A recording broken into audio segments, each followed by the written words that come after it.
अस्सलाम वालेकुम नाज़रीन, आप देख रहे हैं प्रोग्राम मेरा पाकिस्तान। मैं हूं आपकी मेज़बान जवेरिया कुरैशी।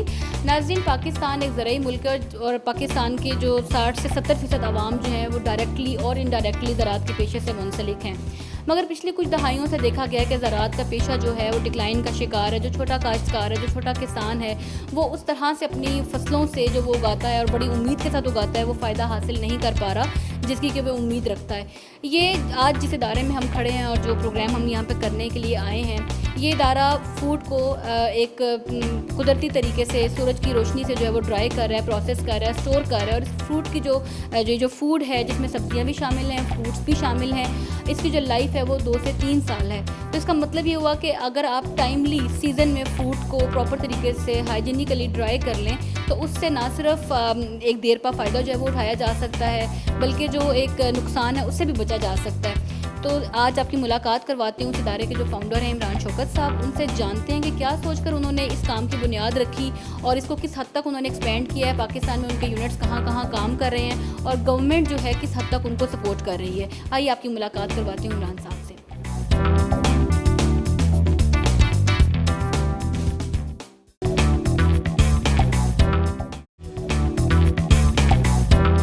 नाज़रीन, इस वक्त हमारे साथ इमरान शौकत साहब मौजूद हैं। सनी मेरेकल्स के फाउंडर हैं। इनसे जानते हैं कि किस तरह इन्होंने इस इदारे की बुनियाद रखी और इसके पीछे इनकी क्या सोच कार फरमा थी। अस्सलाम वालेकुम इमरान साहब। वालेकुम सलाम। Thank you very much for having me on the show. Sir, मैं आपसे जानना चाहूँगी कि क्या आपकी सोच थी इस इदारे के पीछे और किस तरह से आपने फ़ूड प्रोसेसिंग के बारे में सोचा और फिर नेचुरली जो तरीक़ाकार यहाँ पे मैंने देखा और जो मुझे यहाँ पे ब्रीफ़ किया गया इनिशियली, मैं चाहूँगी कि आप नाज़रीन के साथ शेयर करें। ये एक्चुअली मैं कोई 7 साल पहले पाकिस्तान वापस आया था। उससे पहले बांग्लादेश में होता था, उससे पहले अफ्रीका में भी रहा और ज़्यादा डेवलपमेंट वर्क में इन्वॉल्व था। और जब वापस आया तो मैं अपनी ज़मीनों पे गया और कुछ खुद काश्त शुरू की। और उस वक्त मुझे अंदाज़ा हुआ कि इस वक्त पाकिस्तान में 45% से ज़्यादा हमारा फ्रूट और वेजिटेबल वो ज़ाया हो रहा है, जिसको हम फेंक रहे हैं। और इस हद तक चला गया है कि मेरे अंदाज़े के मुताबिक तकरीबन 4 से 5 बिलियन डॉलर का फ्रूट और वेजिटेबल हम फेंक रहे हैं। और दूसरी तरफ ये है कि हमारी 65% फैमिलीज़ जो हैं, न्यूट्रिशन सर्वे पाकिस्तान के मुताबिक उनके पास पूरी नशो नमा नहीं मिलती उनके। हमारे बच्चों का ये हाल है कि 55% बच्चों को विटामिन ए और डी की डिफिशेंसी है, जिसकी वजह से तीसरी चौथी जमात के बच्चों तक भी ये असर आ गया कि वो उनको ब्लैक बोर्ड पे जो लिखा हुआ नज़र नहीं आता, उनकी आंखें इतनी कमज़ोर हो गई हैं। इन सारी चीज़ों को जानते हुए मैंने कहा कि कुछ ना कुछ तो हमें करना पड़ेगा। ये कभी हो ही नहीं सकता कि ये कौम जिसका ऑल्सो दुनिया में सबसे ज़्यादा ग्रोथ रेट इसी कौम का, जिस हिसाब से हम बढ़ रहे हैं, 20 साल में हम 300 मिलियन तक पहुँच जाएंगे। हम तो भूखे मर रहे होंगे अगर हम प्रिजर्वेशन नहीं करेंगे अपने खाने की पीने की चीज़ों की, तो ज़िंदा कैसे रहेंगे। फूड को प्रिजर्व करना और फिर उसके ऊपर क्या उसकी जो हमारे यहाँ ट्रेंड्स नहीं है। अभी पाकिस्तान में तो लोग एजुकेट ही नहीं है। मे बी बड़े जो सिटीज़ हैं इसमें हमारा कुछ फ्रोज़न फूड के हवाले से या प्रोसेस फूड के हवाले से थोड़ी सी लोगों में अवेयरनेस भी और उसको यूज़ भी करना चाहते हैं। लेकिन जहाँ तक बात है हमारे जो देही इलाके हैं, जो कि एक हमारी आबादी का ज़्यादातर हिस्सा जो है वो वहाँ पर रहता है, तो वो किस तरह से इस फूड को हम उन तक ये अवेयरनेस पहुँचाएँ और वो इसको ले पाएंगे।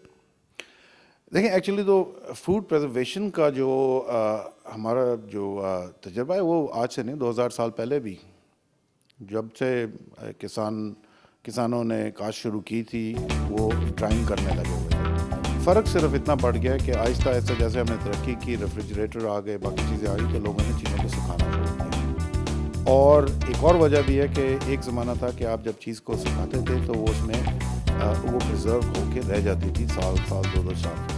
अब हवा में इतनी गंदगी आ गई है और जब आप सुखाने की कोशिश करते हैं तो उसमें ये होता है कि मक्खियाँ आती हैं, अपने अंडे दे देती हैं, ऊपर से वैसे कंटामिनेंट्स गिरते हैं जो गद्दे में मौजूद हैं। तो जब आप चीज़ को सुखाते हैं, जो कि वैसे तो एक दफ़ा जब 100% किसी चीज़ को सुखा दिया तो उसमें कोई ख़राबी आनी नहीं चाहिए। लेकिन होता ये है कि 1 महीने के अंदर अंदर चीज़ को सुखा के रखा, उसमें फिर कीड़े मकोड़े बाकी चीज़ें। तो हमने सिर्फ इतना किया कि क्योंकि मैं इंजीनियर हूँ, हमने एक छोटा सोलर ड्रायर ईजाद किया जो ज़रा सील्ड है, उसमें मक्खी मच्छर वगैरह और ऐसी चीज़ें नहीं जा सकती, उसमें गर्दा कम जाता है।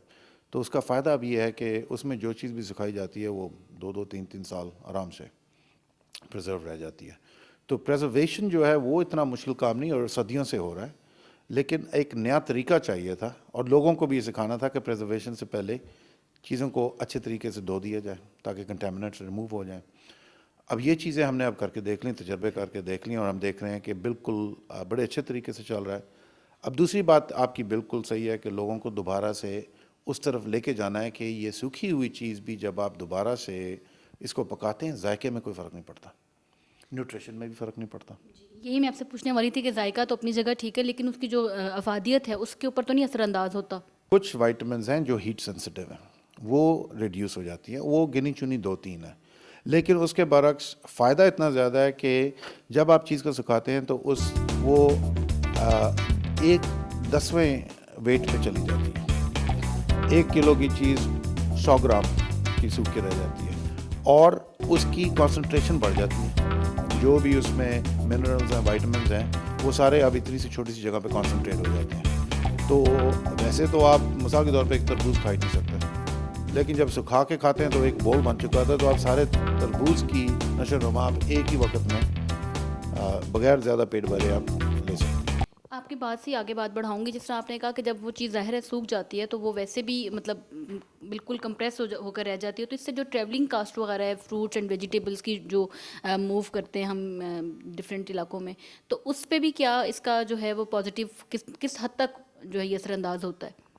इसका बहुत असर पड़ेगा, क्योंकि इस वक्त ये हो रहा है कि जब कोई चीज़ सीज़न में होती है, मिसाल के तौर पे 3 महीने पहले टंडोवाला यार की मंडी जो पंजाब को फ्राहम करती है सब्ज़ी, वो 2 ट्रक मंथली अब डेली फेंक रहे थे, यानी कि डीजल की कॉस्ट ज़्यादा थी, मार्केट की कॉस्ट कम थी, जब पंजाब मंथली इतना रेट नहीं मिलता था। और जब उसी चीज़ को आप सुखा के ट्रांसपोर्ट करेंगे या स्टोर करेंगे तो 1/10वें पे होगी, तो 10 ट्रक के बजाय 1 ट्रक ट्रांसपोर्ट कर रहा होगा, और सिर्फ ट्रांसपोर्टेशन कॉस्ट पे तो बहुत असर पड़ेगा, लेकिन उसकी वजह से प्रिजर्वेशन भी हो जाती है, क्योंकि आजकल ये हो रहा है कि जब सब्ज़ी किसी सीज़न में होती है तो उसकी एक्चुअल ट्रांसपोर्टेशन कॉस्ट ज़्यादा महंगी हो जाती है, इसलिए लोग सब्ज़ी को फेंक ही देते हैं। दूसरा इसके अलावा ये भी है कि जब चीज़ सुखाई जाती है तो उसकी कुकिंग जो है उसमें भी बहुत फ़र्क पड़ता है। इनको हम सोलर ड्रायर्स कह रहे हैं, लेकिन सिर्फ इसलिए कि एक तो सूरज की डायरेक्ट अपनी रोशनी उन पर पड़ती है, दूसरा उन पे हीट कलेक्टर्स बने हुए हैं जहाँ पे जब सूरज की धूप लगती है तो वहाँ से हवा गर्म होती है, तो तकरीबन वो हेयर ड्रायर वाला काम कर रहे होते हैं कि गर्म हवा जो है ना वो सर्कुलेट होने लग जाती है, और उसकी वजह से जो एफिशिएंसी जो है सुखाने की वो बढ़ जाती है। और तीसरा ये भी है, उसका फ़ायदा है कि जहाँ सूरज होगा, और सूरज पाकिस्तान में 360 दिन में से 300 दिन सूरज होता है पाकिस्तान में। अब इन ड्रायर्स का ये फ़ायदा है क्योंकि ये सूरज की रोशनी से भी हवा गर्म करके ड्राई करते हैं, तो उसका ये फ़ायदा है कि सर्दियों में भी जहाँ जब सूरज है आप इसका इस्तेमाल कर सकते हैं। ये जो प्रोसेस्ड फूड आप यहाँ पे जो कर रहे हैं, जिसको प्रोसेस करें, इसकी अप्रॉक्सीमेटली एज जो है लाइफ क्या है? हमने जो बिल्कुल बेसिक लेवल पे जो चीज़ उठा के सुखा के रख दी है, और सच्ची बात यह है कि उसमें हम बहुत ज़्यादा क्वालिटी कंट्रोल्स अभी तक जानबूझ के मैं नहीं लेके आया। मैं चाहता था कि मुख्तलिफ जगहों से साइड से जो चीज़ें आ रही हैं, देहात की औरतें हैं वो हमें सुखा के भिजवा रही हैं, अगर मैं उनको सैनिटाइज बहुत ज़्यादा करने लग जाऊँ तो वो नेचुरली बाद में उस पर अमल हो या ना हो मैं कुछ नहीं कह सकता। हमारी उम्मीद तो ये है ना कि सारे पाकिस्तान में ये बात फैलेगी और हर देहात की और गरीब औरत इस काम पे लगेगी, तो नेचुरली वो स्टैंडर्ड्स पे नहीं चलेगी। तो हमारे पास जो रैंडम सैंपल्स आ रहे हैं 5-6 साइटों से, हमने उनको देखा है कि वो 1-1, 2-2, 3-3 साल तक हमारे पास पड़े रहते हैं, और अभी उनकी सैंपल्स को हमारी ये नार्क नेशनल एग्रीकल्चर रिसर्च काउंसिल वाले हमारे 8 सैंपल्स लेके गए हैं, मुख्तलिफ रैंडम सैंपल्स, उन्हें जाके उनकी टेस्टिंग की है, और विदाउट एनी इंटरफेरेंस 6 सैंपल्स जो हैं हमारे वो पास हो गए। उन्होंने कहा कि ये तो बिल्कुल ठीक है खाने के लिए। बाकी दोनों भी खाने के लिए इस्तेमाल किए जा सकते हैं, क्योंकि नेचुरली सब्ज़ी आपने उसको उबालना है, उसको फ्राई करना है, तो जो थोड़ी बहुत कंटेमिनेंट्स है वो वैसे भी उसमें भी ख़त्म हो जाएंगी। तो 8 के 8 सैंपल आप पकाने के लिए इस्तेमाल कर सकते हैं। जो असल में ये प्रोसेस जो है ये कहाँ पर हो रहा है, और जिस तरह से आपने दही ख़वातीन की बात की, अगर वो इसमें इन्वॉल्व हैं तो उनके लिए एक ज़रिया मुआश जो है वो भी जो है वो वजूद में आ रहा है, और ज़ाहिर है उससे वो अपनी फैमिलीज़ की जो अर्निंग है, जो लाइफ है, उसको भी बेहतर बना रही हैं। तो ये इसके ऊपर मैं चाहूँगी एक तो बताइएगा कि कहाँ तक आपका भी ये पूरे पाकिस्तान में एक्सपेंड हुआ है ये सिस्टम सारा, और किस तरह से लोग जो आम लोग हैं जो छोटे किसान हैं वो इससे बेनिफिट ले पा रहे हैं? इस वक्त ये हमारी तकरीबन 6 साइटें हैं जहाँ पे पाकिस्तान में, जहाँ पे पायलट प्रोजेक्ट्स हमारे चल रहे हैं, जिसमें इस्लामाबाद तो आपने कहा कि यहाँ पे तो हम कर ही रहे हैं, सवात में हमने किया है, इस वक्त सुल्तानाबाद और हिजरत कॉलोनी कराची में, जहाँ पे हम ये भी चाहते थे कि शहरों में भी करके देखें, वहाँ पे भी छोटी बस्तियों में गरीब ख़वातीन हैं जो पर्टिकुलरली जिनका ताल्लुक़ खैबर पख्तूनख्वा की फ़ैमिली से है, उनको इजाज़त नहीं कि वो घरों से निकलें, तो हम चाहते थे कि कोई ज़रिया माश उनके घरों तक उनको लेके जाया जाए और साथ ख़ुद उनके लिए खाने के लिए भी चीज़ होगी है। उसके अलावा टंडू वाला यार है, शिकारपुर है, मुजफ्फरगढ़ है और खानेवाल है। तो ये इस वक्त कोई तकरीबन 6 साइट्स हैं हमारी जहाँ पे हम तजर्बे के तौर पे इस वक्त काम शुरू किया हुआ है। तो इसमें सिर्फ ख़वातीन काम कर रही हैं, और कितनी हैं, क्या तादाद है उनकी, या जो मेल हैं वहाँ पे जो वो भी इसमें इन्वॉल्व हैं? इस वक्त तकरीबन कोई 500 से ज़्यादा ख़वातीन इस काम में इन्वॉल्व हैं और उनके लिए तकरीबन हमने अंदाज़ा किया कि अगर वो फुल टाइम काम करें तो तकरीबन 12,000 रुपये उनकी आमदनी होती है। लेकिन टिपिकली जो होम बेस्ड ख़वातीन हैं उनके और भी बहुत काम होते हैं, वो कहते हैं हमें 2-3 घंटे के लिए हम काम कर सकते हैं।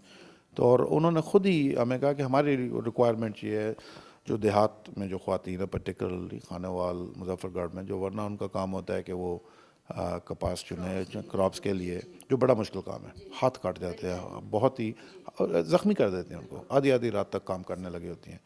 उन्होंने कहा कि अगर हमें 3 से 3,500 रुपये पर मंथ की अगर इनकम हो जाए तो हम जो है वो ये बाकी काम हम छोड़ देंगे।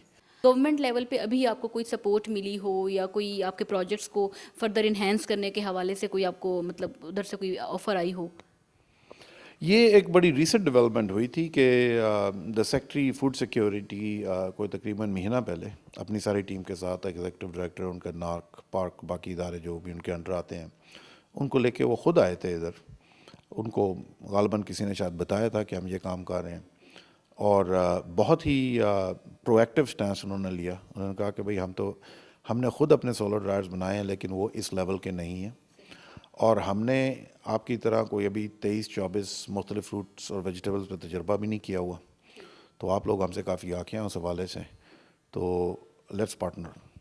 तो अब वो उन्होंने हमें MOU भिजवा दिए, जो कि एक बहुत बड़ी फ़ख्र की बात है कि सरकारी इदारा इतना बड़ा एक हमारे छोटे से इदारे के साथ एक MOU करके और आगे बढ़ना चाहता है। और उन्होंने ये भी ऑफ़र किया उनके इंजीनियर्स के कि अगर कोई छोटी मोटी कमी बेशी रहेगी सोलर ड्रायर्स में तो हम इसको मज़ीद तजर्बा करके इसको इन्हांस करते हैं। टेस्टिंग जैसे उन्होंने ऑलरेडी कर दी है, उससे भी बड़े खुश हैं। उन्होंने हमारे आइटम्स अपना, इनका एक स्टोर है चकशेज़ाद में, उसमें कह रहे हैं कि हम इसमें इनको रख के और इनकी मार्केट जो है मार्केटिंग शुरू की जाए, बेहतर की जाए। तो एक्चुअली तो गवर्नमेंट तो इतना ही कर सकती है कमर्शलाइज़ करना इन चीज़ों को। मैं प्राइवेट सेक्टर का आदमी हूँ, डेवलपमेंट में भी हूँ, रह चुका हूँ, लेकिन कोई चीज़ बेचनी है उसमें सिर्फ प्राइवेट सेक्टर ही है जो आगे लेके चल सकता है। ये गवर्नमेंट के काम नहीं होते, डोनर्स के काम नहीं होते।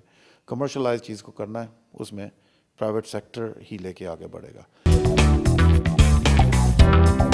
नाज़रीन, अभी हम मौजूद हैं ऊपर रूफ टॉप पे और ये हमारे पास मशीनरी रखी है जिसमें फ़ूड जो है प्रोसेस किया जा रहा है। इमरान साहब से पूछते हैं कि ये क्या है जिसको इन्होंने सुखा के जो है वो इस तरह से रखा हुआ है। जी इमरान साहब।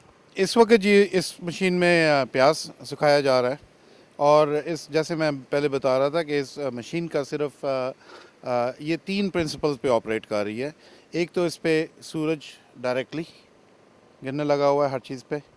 दूसरा, बाहर की जो गर्मी है नेचुरली वो अंदर की तरफ भी ट्रांसफ़र हो रही है। लेकिन सबसे ज़्यादा ज़रूरी जो हैं वो नीचे हीट कलेक्टर्स जिनको हम बोलते हैं, जिनके ऊपर जब धूप लगती है तो उधर से हवा गर्म होती है और आहिस्ता आहिस्ता यहाँ से निकल के आप थोड़ी देर में यहाँ पे बल्कि अभी भी आप हाथ रखें तो आप देखेंगे कि बड़ी सा गर्म हवा अंदर से आ रही है। तो ये मशीन तकरीबन 1 दिन में चीज़ों को सुखा देती है। हाँ जी। तो ये इसकी जो डिफरेंट लेयर्स हैं इनका भी कोई मकसद है, या ये सिर्फ ज़्यादा से ज़्यादा फूड जो रखने के लिए डिशेज इस्तेमाल हो रही हैं? ये सिर्फ ज़्यादा से ज़्यादा चीज़ें रखने के लिए इस्तेमाल की जा रही हैं। इसमें एट एनी गिवन टाइम कोई 10-15 किलो जो वेट प्रोड्यूस हम रख सकते हैं, जो कि तकरीबन सूख के 1 किलो के हवाले से बाहर निकलेगी। अच्छा, अभी कौन-कौन सी जो प्रोडक्ट्स हैं उनको इस प्रोसेस किया जा रहा है? इस वक्त जी अभी तो खैर ये है कि जो चीज़ सीज़न में होगी उसी को हम प्रोसेस करेंगे। प्याज तो अब महंगा होने लग गया, अब तो 40-50 रुपए पे पहुंच गया, वरना एक महीना पहले 5 रुपए 6 रुपए पे प्याज मिल रहा था। और हमारी कोशिश यही होती है कि आप उस वक्त लेके सुखाएं जब रेट बहुत गिरा हुआ, क्योंकि फिर आप सारा साल उसको एक लो रेट पे आप बेच सकते हैं। लेकिन हमने तकरीबन कोई 20 एक आइटम्स जिनके साथ तजर्बा किया है, जिसमें प्याज है, भिंडी है, करेला है, शलजम है, स्पिनच पालक हो गया, उसमें कई हर्ब्स हैं इस किस्म की। उसके अलावा फिर परसिमन है, सेब है, स्ट्रॉबेरी है, वाटरमेलन है, हनी ड्यू मेलन है, जिसपे हमें बड़ी हैरत हुई कि वो भी सूख के बहुत मज़े का जायका उनका हो जाता है। तो इस तरह से तकरीबन 20 आइटम्स हैं जो हमने प्रोसेस किए हैं। अभी उस मशीन में भी कुछ रखा हुआ है, वो भी जानना चाहूँगी आपसे कि वो क्या वहाँ पे प्रोसेस हो रहा है? इस मशीन में इस वक्त भिंडी प्रोसेस होने लगी हुई है, और भिंडी भी सूख के तो यूँ लगता है जैसे यानी कि अजीब सी शक्ल हो जाती है, लेकिन इसको पानी में डालें तो इसका दोबारा से लेस और इसका रंग सही। और टेक्सचर वही दोबारा से बहाल हो जाता है। क्योंकि भिंडी जो है ये तो एक बड़ी हमारी कहना चाहिए कि टेक्निकली बनती है। इसका जो एक ही ऐसा सब्जी है जिसको बड़े जो एक्सपर्ट्स हैं वही सही बना पाते हैं। तो ये जब दोबारा से हम इसको जब हम ट्रेडिशनली काटा जाता है तो बिल्कुल सुखा के कि इसको पानी ना लगे, तो इस तरह ड्राई करने के बाद जब इसको पानी में डालेंगे असल हालत में लाने के लिए, तो उसके टेक्सचर पे, उसके टेस्ट पे वो दोबारा से जब लेस आ जाएगी तो वो सब चीज़ें इफेक्ट नहीं करेंगी उसके टेस्ट के ऊपर। लेस इसकी उतनी ज़्यादा नहीं आती जितनी फ्रेश भिंडी में आती है, तो एक तो वो एक फैक्टर कम हो जाता है। कई लोगों को, मेरे जैसे को, लेस बहुत ज़्यादा नहीं पसंद। इसके अब सुखाने के बाद ये भी फ़ायदा है कि इसके अब कई आइटम्स बनते हैं। भिंडी के हम चिप्स भी बना रहे हैं मसाले के साथ, जो कि एक सिंध में मैंने देखा है कि बहुत उसका रुझान है और बड़े मज़े के बनते हैं, और 5 मिनट में तैयार भी हो जाते हैं। ज़बरदस्त। इसके अलावा बाकी इसको अगर पका के देखा जाए तो सिर्फ जायके में 19-20 का फ़र्क आता है, ज़्यादा नहीं आता। और ये मेरी तरफ से नहीं, ये हम तो तजुर्बे करते हैं, लेकिन हनीफ राजपूत के शेफ़ उधर आया था, इस्लामाबाद क्लब के शेफ़, उन्होंने भी तजुर्बा किया है। वो कहते हैं बिल्कुल ठीक है, हम इसको सर्व कर सकते हैं। भिंडी के अलावा एक्चुअली और भी ज़्यादा मज़े का जो है वो करेला है। अब करेले, सूखा हुआ करेला जब हमने सुखाया तो एक फ़ायदा उसका ये होता है कि उसमें वो जो कड़वाहट जो होती है वो बहुत कम हो जाती है। जायका उसका वही होता है पकाने के बाद, लेकिन आपको वो चीनी नहीं इतनी ज़्यादा डालनी पड़ती है उसकी कड़वाहट दूर करने के लिए। तो वो भी हमने देखा कि बहुत सक्सेसफुल जा रहा है। ठीक, सबसे ज़्यादा बेनिफिशिएंट जो अभी तक आपको जिसका फीडबैक भी मिला हो इन सारे जो आइटम्स आपने किए हैं, और जो टेस्ट के हवाले से भी और जो अपनी ग़ज़ाइयत के हवाले से भी, जो प्रोडक्ट्स आप समझते हैं कि जो आप सक्सेसफुल रहे हैं जिनमें, वो कौन से आपके प्रोडक्ट्स हैं? एक्चुअली मार्केट में हमने बहुत ज़्यादा इंट्रोड्यूस करवाए नहीं। ज़्यादा प्याज तो ऑलरेडी आया हुआ है, प्याज तो हम कोई नई चीज़ नहीं खा रहे, क्योंकि प्याज तो बहुत ज़्यादा आ गया है। प्री फ्राइड भी आ रहा है, लेकिन अब शेफ़्स और केटरर्स कह रहे हैं कि नहीं, प्री फ्राइड में पता नहीं क्या क्या मैदा भी डाला होता है वज़न बढ़ाने के लिए, तो वो कह रहे हैं कि नहीं, हमें ये सूखा हुआ मिल जाए साफ़, ज़्यादा बेहतर है हमारे लिए। लेकिन उसके अलावा मैंने देखा कि करेला बहुत ज़्यादा अच्छा बन रहा है, कई जगह पे अब सेल भी हो रही है, सेल उसको लोग इस्तेमाल कर रहे हैं। भिंडी बहुत अच्छी है। शलजम को हमने सिर्फ ख़ुद पका के तजर्बे के तौर पे खाया और वो बहुत अच्छा है, लेकिन अभी हम उसको मार्केट में ज़्यादा नहीं इंट्रोड्यूस करवाया। कई लोग नेचुरली कहते हैं कि जी टमाटर की तरफ जाया जाए। टमाटर में हमने देखा है कि टमाटर बनता तो बहुत अच्छा है, लेकिन टमाटर की बहुत मुख्तलिफ वैराइटीज़ हैं, और उनमें फिर कितना सूखेगा और कितनी जल्दी उसमें मोड़ लगेगा वो डिपेंड करता है टमाटर की वैरायटी पे। तो इसलिए टमाटर से, हालांकि लोग तो ज़्यादा कहते हैं कि टमाटर करें, जो बेसिकली कई अच्छी चीज़ों में एवरीडे होता है, लेकिन उसमें सच्ची बात तो ये है कि मैं कोई बहुत बड़ा शेफ़ नहीं, लेकिन टमाटर जब हम इस्तेमाल करते हैं अपने हंडी में, तो हमें तो टमाटर का पानी चाहिए उसमें, उससे तो हमारा मसाला और शोरबा बनता है। तो सूखा हुआ टमाटर जो है ना, वो ज़्यादा आप इस्तेमाल कर सकते हैं ब्रेड्स में, कढ़ाई में। तो इसलिए टमाटर से मैं जानबूझ के, तजुर्बे हमने किए हैं, बड़ा अच्छा हो जाता है, लेकिन हम जानबूझ के उस तरफ बहुत ज़्यादा जा नहीं रहे। इमरान साहब, आपका बहुत शुक्रिया, बहुत अच्छा लगा इन सब चीज़ों को जान के, और उम्मीद है कि वाकई जिस तरह से आपने बताया, और अभी जब हम खुद इसको एक्सपीरियंस करेंगे, बना के भी यहाँ से आप लेके जाएंगे, तो और मार्केट भी करने की कोशिश करेंगे ऐसी चीज़ों को, क्योंकि ज़रूरत है ये वक्त की कि इस तरह से फ़ूड को प्रिजर्व किया जाए और ज़ाया होने से बचाया जाए। बहुत शुक्रिया आपका। नाज़रीन, आपने प्रोग्राम देखा और यकीनन आपको भी अच्छा लगा होगा। जिस तरह इमरान साहब ने डिटेल में बताया कि कौन कौन सी सब्जियां और फ्रूट्स जो हैं जिनको इन सोलर मशीन्स के तहत जो है वो ड्राई करके प्रोसेस किया जा रहा है विदाउट एनी प्रिजर्वेटिव्स। जो हैं ये सब्जियां अपने ओरिजिनल फार्म में सिर्फ इनको ड्राई किया जा रहा है और उनकी लाइफ जो है वो 2 से 3 साल है और ये बड़े अच्छे तरीके से इस्तेमाल हो सकती हैं। अगर गवर्नमेंट लेवल पे इस तरह की मशीनरी जो है इसको सपोर्ट किया जाए और जो छोटा हमारा फार्मर है उसको ये प्रोवाइड किया जाए, तो वो जो एक उनको हर साल बहुत ज़्यादा नुकसान बर्दाश्त करना पड़ता है जब उनकी फसलें बिकती नहीं हैं, जो उनकी सब्जियां या जो भी वो फ्रूट्स जो वो लगाते हैं जो वो बिकते नहीं और ख़राब हो जाते हैं, गल सड़ जाते हैं, वो उनको टाइमली इस तरह से ड्राई करके प्रोसेस करके एक मुनाफा कमा सकते हैं, अपनी ज़िंदगी में बेहतरी ला सकते हैं। यकीनन उससे पाकिस्तान में भी बेहतरी आएगी, खुशहाली आएगी। जो पाकिस्तान जो कि एक ज़राई मुल्क है, अगर वहाँ का किसान खुशहाल होगा तो यकीनन ये पाकिस्तान की तरक्की के लिए खुश आइंद अमल होगा। इस तरह के बहुत सारे प्रोजेक्ट्स जो है वो लेकर अपने प्रोग्राम में मैं आपको बताती रहूँगी। अपनी मेज़बान जवेरिया कुरैशी को दीजिए इजाज़त। अल्लाह हाफ़िज़।